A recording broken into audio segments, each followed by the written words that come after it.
Hi everybody, welcome back to Meet the Wilds. So I thought I'd do a bit of a different one today.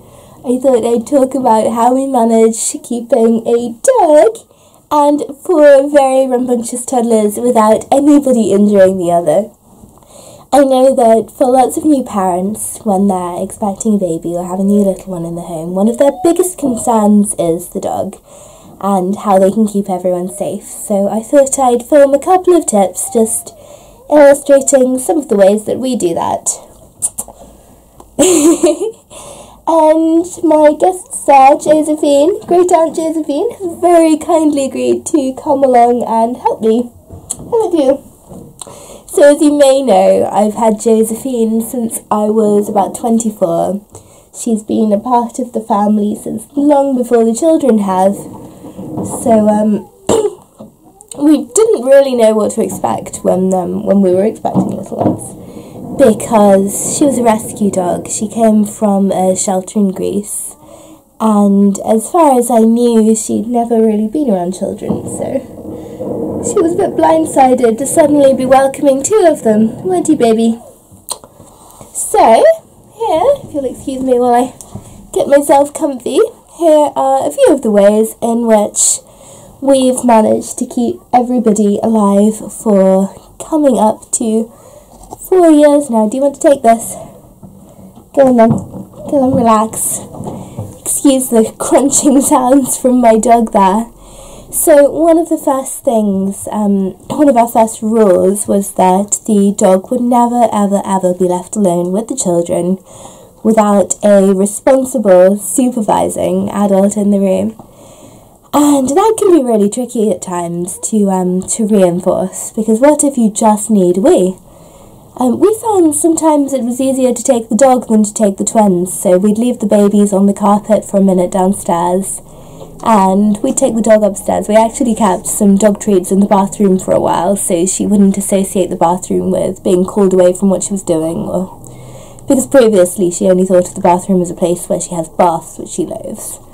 So instead, she'd come with us, we'd pee, we'd give her a little dog treat, and everybody was happy. We thought it was really important never to leave the baby and the dog alone together, because it only takes a second for somebody to become worried and lash out. And actually, when the twins were going through a bitey phase, we were more bothered that they would bite her than the other way around. So we always kept a really close and careful eye on them. We made sure there was always somebody in the room with the baby and the dogs, and that way we just knew that somebody would always be able to intervene. It's not flawless. If you're face down on Instagram browsing, I mean, I know there have been times when a a baby has almost crawled over the dog and she's given a warning growl or a snap without making contact, and we felt really bad for not paying attention, but I think everyone has those moments.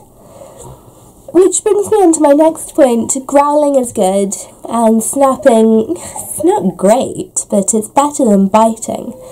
So we were always very mindful that the dog doesn't have as many ways to communicate her discomfort as we do, and we didn't want to take away any of those methods of communication. So while growling is alarming, for example, we don't punish her if she growls at the children. What she's actually doing is saying very clearly, I don't like what you're doing. So if she growled at the babies, for example, we wouldn't punish her. We'd just very neutrally remove them or remove her from the situation, depending on why she was growling. Sometimes she'd growl because they'd crawl too close. She was really freaked out when our first set of twins started crawling. So if she growled because they crawled too close, we'd just relocate her to another location, encourage her up on the bed or the sofa, for example, give her a little treat for going, and then crisis averted. Sometimes she'd growl because we'd stop paying attention for a moment and they were right in her personal space, and we'd use that as an opportunity to tell them, no, Josephine doesn't like it when you do that, and to get them off of her. But the point I'm making is that if you teach your dog not to growl, and if you teach your dog if you're not addressing the growling, that snapping is bad. The only recourse they have when they're feeling threatened is to go straight in for a bite. And you absolutely don't want that, because that's where injuries happen. Josephine has never, ever bit one of the children, have you? But she definitely growls at them. And she snapped once or twice, and it's always been our fault because we weren't paying the sort of attention that we should be paying. Now the children are all a bit older, and they're really good at respecting her space and respecting her as a vulnerable individual, the smallest person in our pack. And they're thick as thieves. But I do think it probably wouldn't have been that way if we hadn't taught them these rules when they were young, and if we hadn't reinforced the need to respect her feelings of vulnerability and her methods of expressing them. The next one is just more of a general keeping everyone safe point. There are human foods that are absolutely toxic and lethal for dogs, and we just do not keep them in the house point blank, because I don't know about you, but our children are feral. They just throw food, they drop food, they smuggle food out of the kitchen. I don't know how they do it, but suddenly you find them sat in the bathroom or in the living room or the garden, and they've got half of their lunch and they're still eating it, which is just there. So we have a rule that the children do not have food that is toxic to the dogs, which means our children do not eat raisins inside our home, they do not eat grapes inside our home, we don't eat onions, and we absolutely don't keep dog chocolate. Chocolate cakes, Smarties, things where it doesn't really matter if the dog snaffles up a bit because the cocoa content isn't high enough to cause any real damage.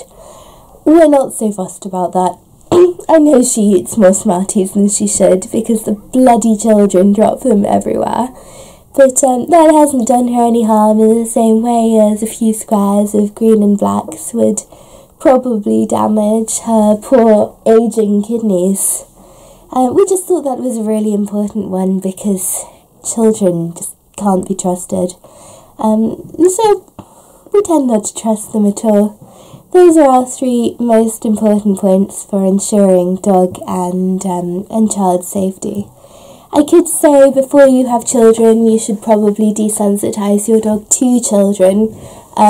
Introduce them to a couple of trustworthy little kids, if you have any, in your cohort. Play crying baby sounds so it's not terrifying for them when they first have one of these little wailers at home. And you can do all of that, and if it's easy for you to do, I'd absolutely recommend doing it. It was not easy for us to do. We don't actually have that many children in our friend circle yet, and in fact when we had the boys we were the first of our friends to have children, aside from one person whom we don't see very often. So it was really tricky to introduce the dog to any children. And how do you really say to someone, before I have my kids, I want to use your kid as a test subject to make sure my dog's not going to bite my kid's face off? There's really no easy way to do that. But if you can do it and you can find a more tactful way to have that conversation with a friend, by all means, I'm sure it would be helpful. It just didn't work for us, so we didn't do it. But those are our top tips for keeping dogs and babies safe together. My children, I'm just looking out the window into the garden, my children are playing on the slide, and we're having some kind of slide dispute. And Emmy's being pushed down the slide by two older brothers, but she doesn't seem to mind it. Now the dolly's going down the slide. Ooh.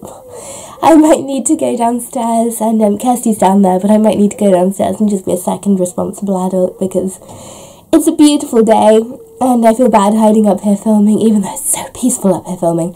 So I'm going to go and do that. I'd love to hear your tips for keeping dogs and children safe together, especially now we're coming out of the toddler years and into the little kid years. I'm sure the rules change when you have little kids. I'd love to hear what your experiences have been of keeping dogs and children together. Do leave me a comment, please give me a thumbs up, and definitely subscribe. I'd love to see more of you coming back here on a more permanent basis. and I'd love to take you along on our crazy big family expecting a new baby same-sex mum's journey. So thank you so much for tuning in, and we will catch up soon. Bye!